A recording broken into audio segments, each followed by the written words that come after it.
नमस्कार, हर हर महादेव। आप सभी का आपके अपने ज्योतिष अध्ययन में बहुत-बहुत स्वागत है। आई होप आप सब लोगों पर भोलेनाथ की कृपा होगी। भोलेनाथ सब पर अपनी कृपा बना के रखें। आज हम जानेंगे कि जन्म कुंडली के किस भाव से इष्ट देवता को देखते हैं और इष्ट देव जो कुंडली में हैं, हम उन्हें कैसे देखें और आप जो है अपने इष्ट देव की पूजा अर्चना अच्छे से कर पाएँ और अपने इष्ट देव को मजबूत करें। अगर वो आपकी कुंडली में कमज़ोर हैं, तो आप उनको स्ट्रॉन्ग कर सकते हैं। पहले तो आपको पता होना चाहिए कि इष्ट देव देखने कैसे हैं। आज हम उसी पे बात करेंगे।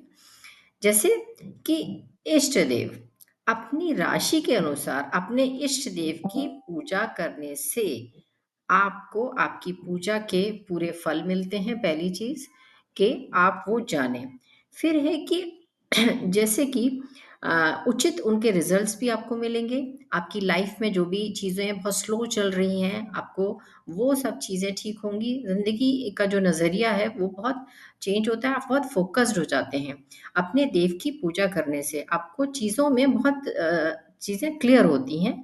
तो उनको हमें जानना चाहिए। ये बहुत इम्पोर्टेंट है कि आप किसी भी देवता की पूजा आप कर रहे हैं, वो ठीक है, लेकिन आपको जब तक कि जैसे कहा जाता है कि लाइफ में आपको एक गोल अचीव करना है, अगर सक्सेस चाहिए तो आपको एक गोल अचीव करना चाहिए। अगर सही गोल आपको मिल जाता है, तो आपकी लाइफ बिल्कुल सेट हो जाती है। इसी तरह से आपको अपने इष्ट को भी पहचानना चाहिए, जिससे कि आप जो भी करते हैं पूजा, थोड़ा बहुत ही कर रहे हैं, लेकिन अगर आप उनको पूछते हैं तो आपकी लाइफ में बहुत सारी चीज़ें आपको मिल सकती हैं।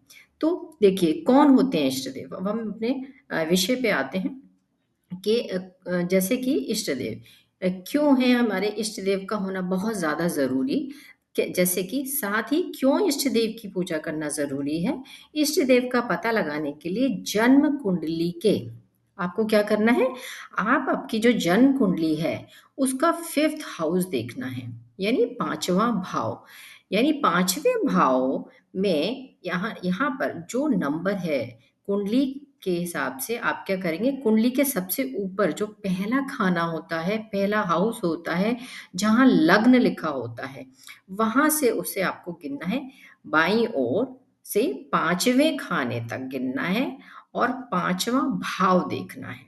यानी कुंडली के 5वें भाव से आपको इष्ट देव पता चलते हैं। आप जानते हैं कि आप के उस भाव में कौन से नंबर की राशि है। जो भी नंबर वहाँ पे लिखा है, उस राशि से हम अपने इष्ट को देखते हैं। तो आपके इष्ट देव कौन से हैं, ये उस राशि से आपको पता लगता है। अब जानते हैं कि राशि के अनुसार आप जानें कि आपके इष्ट देव कौन से हैं। फॉर एग्ज़ाम्पल जैसे कि किसी की भी 5वें हाउस में 5th हाउस में अगर मेष राशि है या वृश्चिक राशि, यानी ये दोनों ही मंगल की राशियाँ होती हैं। 1 नंबर लिखा हो या फिर 8 नंबर है, तो इस मेष राशि वाले या वृश्चिक राशि के स्वामी जो होते हैं, वो मंगल देव होते हैं। मंगल ग्रह के जो स्वामी हैं, वो हनुमान जी होंगे, प्रभु श्री राम और सूर्य देवता। आप इनमें से किसी की भी पूजा कर सकते हैं। और एक चीज़ और, अगर आपको पहले से ही आपका मन किसी अगर इनमें से ही किसी भगवान को आप पूज रहे हैं तो वेरी नाइस। एक चीज़ और भी होती है कि अगर आप शुरू से किसी भगवान को अपने मान रहे हैं, आप उनकी पूजा कर रहे हैं, तो भी आपको ये नहीं है कि फिर आप इनको पूजें, आप उनको भी करते रहिए, उसमें कोई बुराई नहीं है, क्योंकि हम क्या है, ये 5th हाउस की जो चीज़ें होती हैं, जो हम लेकर आए हैं, ये उनसे कनेक्ट है, उसको हम आगे फॉरवर्ड करते हैं। अब हम आते हैं वृष या तुला राशि। ये 2 नंबर और 7 नंबर की जो राशि हैं, ये अगर 5th हाउस में होती हैं, ये शुक्र की हैं। ये दोनों ही राशियाँ जो होती हैं, इनके जो स्वामी ग्रह हैं, वो हैं शुक्र ग्रह। तो अगर वहाँ पे इनमें से कोई भी राशि है, तो आप माँ दुर्गा की पूजा कर सकते हैं। फिर हम अपनी आते हैं, ये दोनों तो शुक्र की राशियाँ हो गई। अब हम आते हैं जैसे कि कर्क राशि।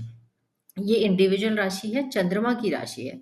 इनकी राशि यानी कर्क राशि वाले, यानी कर्क राशि का जो होता है, उनका स्वामी है चंद्रमा। तो आपको चंद्रमा की पूजा करना चाहिए यानी कूल है, चंद्र है, चंद्र का मंत्र कर सकते हैं। आप भोलेनाथ की भी पूजा कर सकते हैं क्योंकि वो शंकर भगवान की पूजा के लिए कहा जाता है इसके लिए। फिर हम आते हैं आपकी 5वीं राशि, यानी अगर 5 नंबर उस हाउस में है, 5th हाउस में, तो जिन लोगों की राशि सिंह है, उनका स्वामी सूर्य हुआ।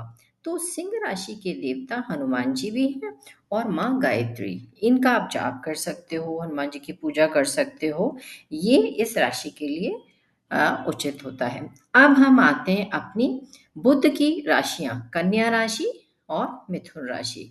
पहले हम देखते हैं कि मिथुन राशि यानी 3 नंबर अगर वहां पर है तो इष्ट देव भगवान गणेश और माँ लक्ष्मी जी होती हैं। और अगर कन्या राशि है यानी 6 नंबर वहां पे है, अगर 5th हाउस में 6 नंबर राशि है तो ये कन्या राशि के लोग हैं, तो इनके इष्ट देव माँ काली और गणेश जी, इनमें से आप किसी की भी पूजा कर सकते हैं। अब हम आते हैं नेक्स्ट धनु और मीन राशियां। ये जो हैं जिन लोगों की राशि धनु और मीन उस 5th हाउस में राशि ये नंबर है, इन राशियों के नंबर वहां पर हैं, तो इन राशि के स्वामी जो होते हैं वो गुरुदेव होते हैं, बृहस्पति देव। ये उनकी राशियां हैं। इन राशि वालों के जो इष्ट देव हैं वो विष्णु जी और लक्ष्मी जी हैं। भगवान शिव भी, कुछ लोग पूछते हैं कि भगवान शिव भी होते हैं, तो आप इनमें से किसी की भी पूजा कर सकते हैं अगर वहां पे ये नंबर है, यानी 9 नंबर या फिर 12 नंबर अगर 5th हाउस में दिया हुआ है तो ये आपके इष्ट देव हुए। अब हम आते हैं अपने जो है 2 राशियां मकर और कुंभ। मकर 10 नंबर और कुंभ राशि 11 नंबर। ये जो है शनिदेव की राशियां हैं। जिन लोगों की राशि मकर और कुंभ है उस हाउस में, 5th हाउस में, तो उन लोगों के लिए स्वामी ग्रह जो हैं वो है शनिदेव। इन राशि वालों के लिए जो इष्ट देव होते हैं वो हनुमान जी और शिव जी होते हैं। तो आप इनमें से किसी की भी पूजा कर सकते हैं। इष्ट देवता का इस तरह से हमारी पूरी राशियां जो भी हैं वो इस तरह से उनके इष्ट देव आपको मैंने बताया। अब हम देखते हैं कि इष्ट देव का मतलब, यानी इष्ट देव जो है वो हम क्यों पूज रहे हैं। किसी भी व्यक्ति का जो प्रिय या वांछित देवता होता है, इष्ट देवता की व्यक्ति को ये मार्ग दर्शक के रूप में कार्य करते हैं, संरक्षक कर, यानी आपको एक पूरा सपोर्ट देते हैं, आपकी रक्षा करते हैं इष्ट देव जो होते हैं। और ये अगर आप इष्ट देवता के जो व्यक्ति जो भी इष्ट देव की पूजा कर रहे हैं उनके लिए एक सही गाइडेंस देने का काम हमारे इष्ट देव करते हैं, इसीलिए इनकी पूजा बताई गई है। और जैसे कोई प्रॉब्लम है तो अगर आप अपनी प्रॉब्लम में अपने इष्ट देव को याद करते हैं तो आपके लिए सही मार्गदर्शन कर सकते हैं, वो आपको गाइड कर सकते हैं, आपको कहीं ना कहीं कोई ना कोई किसी ना किसी रूप में आपको हेल्प जरूर मिलती है। ये वर्क करते हैं इष्ट देवता। शास्त्रों के मुताबिक भी हर व्यक्ति को किसी एक देवी या देवता को अपना इष्ट देव जरूर मानना चाहिए। आप कोई भी पूजा कर रहे हैं ठीक है, लेकिन आपको भी पता होगा, जैसे हम किसी एक एग्जाम्पल के थ्रू मैं आपको बताती हूँ कि आप किसी हिस्टोरिकल बिल्डिंग को देखने जाते हैं, उसके इतिहास के बारे में आपको ज़्यादा नॉलेज नहीं होती है, बट आप उसकी बिल्डिंग देख लेते हैं, कुछ जो चीज़ें थोड़ी बहुत पता है उससे आप अपने आप को समझ जाते हैं कि ठीक है ओके यही है। लेकिन अगर कोई गाइड आपको उस बिल्डिंग के बारे में बताता है तो आपको क्या उसके बारे में डिटेल पता चल जाता है। तो गाइड का काम आपको अच्छे से पता है कि आपको सही मार्ग जो दर्शन है, सही जो गाइड करता है, सही रास्ता दिखाने का काम एक गाइड करता है, तो इष्ट देव भी वही कार्य करते हैं। तो आपको अपने इष्ट देव पता होना चाहिए और उनको अगर आप पूछते हैं तो आप खुद भी डिफरेंस ये चीज़ का देख पाएंगे कि आपकी लाइफ में कैसे चेंजेस आते हैं, उनको ज़रूर याद करें आप।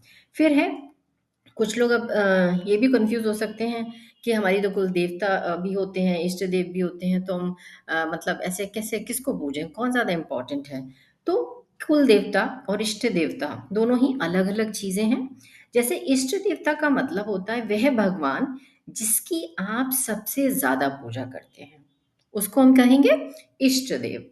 लेकिन कुल देवता क्या होते हैं, पहले डिफरेंशिएट करिए उस चीज को कि है क्या। कुल देवता का अर्थ है वह भगवान जिसकी पूजा आपका परिवार पीढ़ियों से करता आ रहा है, जैसे कि वंश रक्षक भी कहा गया है, वो होते हैं हमारे कुल देवता या कुल देवी।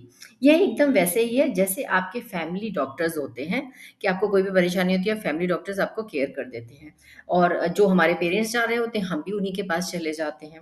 तो उस तरह से एक दर पीढ़ी वो चीज़ें चलती आती हैं, तो वो हमारी हम उन्हीं को पूछते हैं।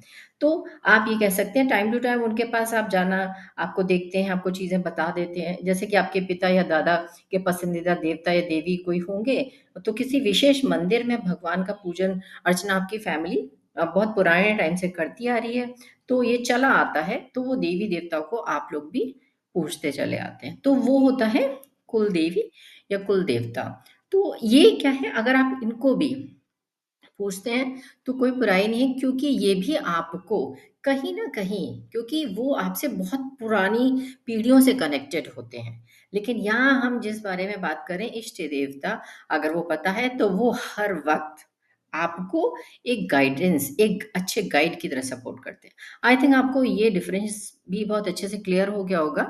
तो आप अपने देवी-देवता को जानें कि आपके कौन से हैं और उनकी पूजा करें, और अगर आपको ये ज़रा-सा भी अच्छा लगा हो तो प्लीज़ लाइक एंड सब्सक्राइब ज़रूर कीजिए। Thank you so much.